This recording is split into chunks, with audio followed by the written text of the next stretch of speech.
अस्सलाम गाइस। तो आज हम कवर करने वाले हैं इस वीडियो के अंदर ट्रीटमेंट प्रोटोकॉल फॉर GERD के पेशेंट्स को कौन कौन सी मेडिकेशंस देनी होती है, ईच एंड एवरीथिंग हम कवर करेंगे। लास्ट वीडियो में हमने हर चीज़ कवर की थी रिगार्डिंग सिम्टम्स, उसके जो है वो क्या कॉजेज होते हैं, किन किन रीजंस की वजह से होता है, और सारी चीज़ें हमने देखी थी GERD के बारे में। Now coming towards the medications जो हमें मोस्ट कॉमनली देनी पड़ती हैं। अब फर्स्टली अगर आपके पास कोई GERD का पेशेंट आता है तो पहले तो डिपेंडिंग ऑन किसी भी पेशेंट के कौन सा पेशेंट है उसके अकॉर्डिंगली हम मेडिकेशंस देते हैं। बट मोस्ट प्रीफरेबल ट्रीटमेंट यही है कि सबसे पहले हम देते हैं उसको एक प्रोकाइनेटिक एजेंट। अगर आपको देखना है कि प्रोकाइनेटिक एजेंट्स क्या होते हैं, कौन कौन से होते हैं, तो वो उसके लिए मैंने एक सेपरेट शॉर्ट वीडियो कवर की हुई है। सो अब एक टैबलेट दे देते हैं हम उसको, लीवोसल्प्यूराइड। लीवोसल्प्यूराइड एक प्रोकिनेटिक एजेंट है। ये क्या करता है कि GERD के पेशेंट को बेसिकली जो कंटेंट्स होते हैं वो स्टमक से रिफ्लेक्स बैक कर रहे होते हैं। ठीक है, अगर मिसाल के तौर पे कि कोई स्टमक है या कुछ भी, ठीक है, तो GERD के पेशेंट में क्या हो रहा होता है कि जो कंटेंट्स होते हैं वो आपके रिफ्लेक्स बैक कर रहे होते हैं, वो नीचे आने के बजाय क्या कहाँ जा रहे होते हैं, ऊपर जा रहे होते हैं।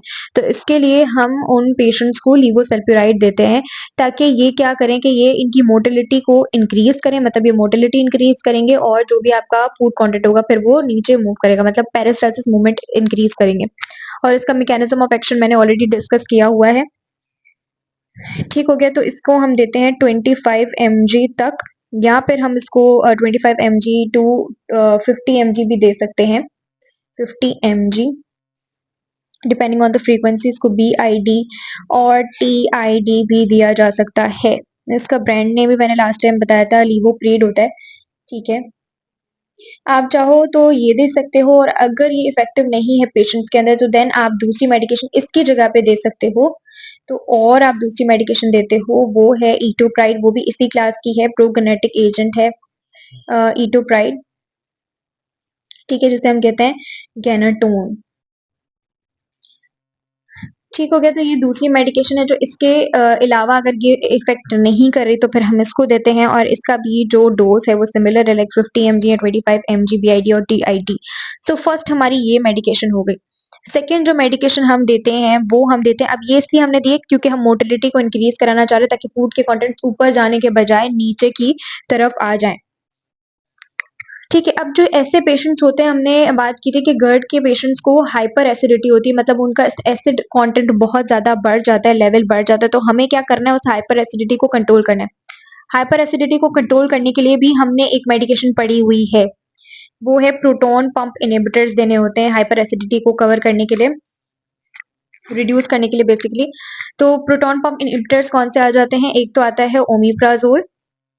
ठीक हो गया, दूसरे भी हमने सारे PPIs पढ़े थे, ओमिप्राजोल पढ़ा था, पेंटोप्राजोल पढ़ा था और डिफरेंट पढ़े थे, लेकिन ओमिप्राजोल हम देंगे, बेस्ट ट्रीटमेंट है 30 minutes before breakfast. Optimise treatment इसका यही होता है कि खाने से आधा घंटा पहले लिया जाए, तो ये बहुत ही ज़्यादा इफेक्ट शो करती है। ये बेसिकली क्या करती है कि आपके स्टमक में जाके जितने भी पेराइटल सेल्स होते हैं, पेराइटल सेल्स, उनके उनके पास एक पंप होता है जो एसिड प्रोड्यूस कर रहा होता है, तो एसिड हाइड्रोजन आयंस को अंदर भेज रहा होता है स्टमक के, और एसिड प्रोड्यूस हो रहा होता है, तो ये उस पंप को ब्लॉक कर देता है, ताकि कंप्लीटली उस पंप को ब्लॉक कर देगा ताकि एसिड जो है वो 24 या 48 आवर्स तक प्रोड्यूस ही ना हो। ठीक है, और ऐसे पेशेंट्स का जो एसिडिटी वाला प्रॉब्लम है वो रिड्यूस हो जाए, तो हम ओमिप्राजोल दे सकते हैं, बेस्ट है। कैप्सूल दे देंगे 40 mg। ठीक है, once in a day, AC means के बिफोर मील। ये कंडीशंस हम इसकी फॉलो कर सकते हैं, लेकिन अगर एक ऐसा पेशेंट आ जाता है जिसको GERD के साथ दूसरी भी बीमारियां हैं तो हम ओमिप्राजोल की जगह पे दूसरी मेडिकेशन देंगे जिसका नाम है पेंटोप्राजोल। ये भी मैंने बता दिया था, ड्रग ड्रग इंटरेक्शंस की वजह से मैंने रीजन कवर किया हुआ है।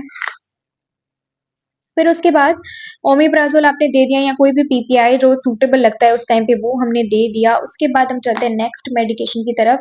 जो नेक्स्ट मेडिकेशन इसकी आती है वो है वॉमिटिंग के लिए। मीन्स ऐसे पेशेंट्स को जो है वो वॉमिटिंग का इश्यू बहुत ज़्यादा होता है, ठीक है, नोजिया वॉमिटिंग, तो उसके लिए हम इनको दो मेडिकेशंस दे सकते हैं, एक तो मीटोक्लोप्रोमाइड, या फिर हम इनको दे सकते हैं डोमपेरिडोन।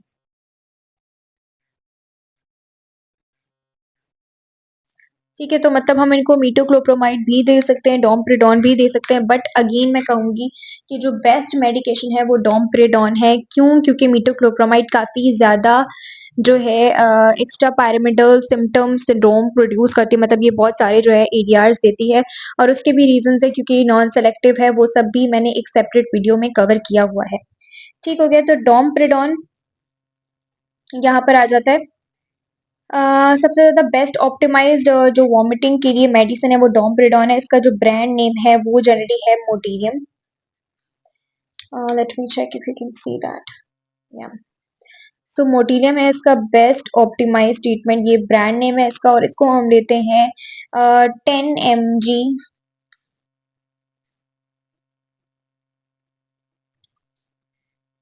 ठीक है, इस मेडिकेशन को हम 10 mg TID लेते हैं अगेन बिफोर मील, ताकि वॉमिटिंग ना हो पेशेंट को अगर वो कुछ खा नहीं पा रहा।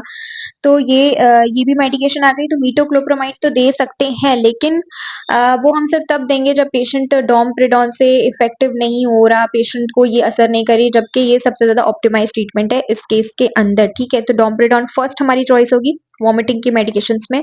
देन उसके बाद जो फोर्थ मेडिकेशन आती है आफ्टर हमने वॉमिटिंग भी ट्रीट कर दी, हमने हाइपर एसिडिटी का भी इशू ट्रीट कर दिया और हमने जो है वो मोटिलिटी भी बढ़ा दी ताकि फूड के कंटेंट्स नीचे जा सके।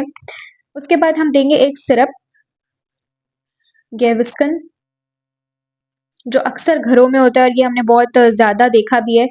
2 टीस्पून दिया जाता है इसको TID। TID का मतलब होता है, जो मैं बार-बार TID कह रही हूँ, TID मीन्स के थ्राइस हमें मेडिकेशन देनी होती है। इसकी फ्रीक्वेंसी है कि हमें 3 दफ़ा 1 दिन के अंदर लेनी होगी। और BID मीन्स के ट्वाइस अ डे, बिस इन डाई मीन्स ट्वाइस अ डे लेनी पड़ती है और OD means once in a day लेनी पड़ती है। ठीक है? तो अब ये जो मेडिकेशन है गेविस्कन, ये बेसिकली सिरप की फॉर्मेट में होता है और ये लिया जाता है 2 टीस्पून सॉरी। अच्छा, 1 टीस्पून के अंदर हमारे पास होता है, लाइक हम ये थोड़ी सी मैं इंफॉर्मेशन दे देती हूँ एक्स्ट्रा।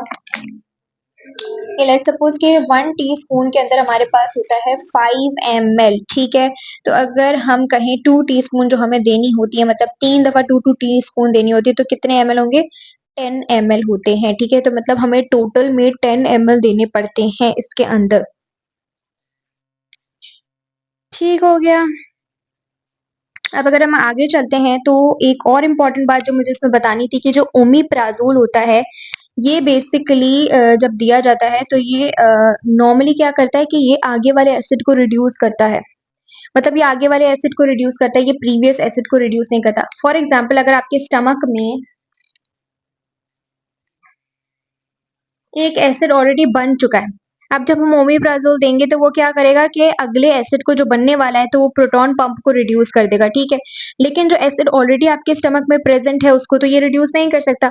तो हम क्या करते हैं, ओमिप्राज़ोल का ब्रांड नेम राइज़ेक है और हम एक ऐसी मेडिकेशन देते हैं जो ये वाला मसला भी हल कर सके। तो हम एक मेडिकेशन देंगे जिसको कहते हैं राइज़ेक इंस्टा। ठीक हो गया।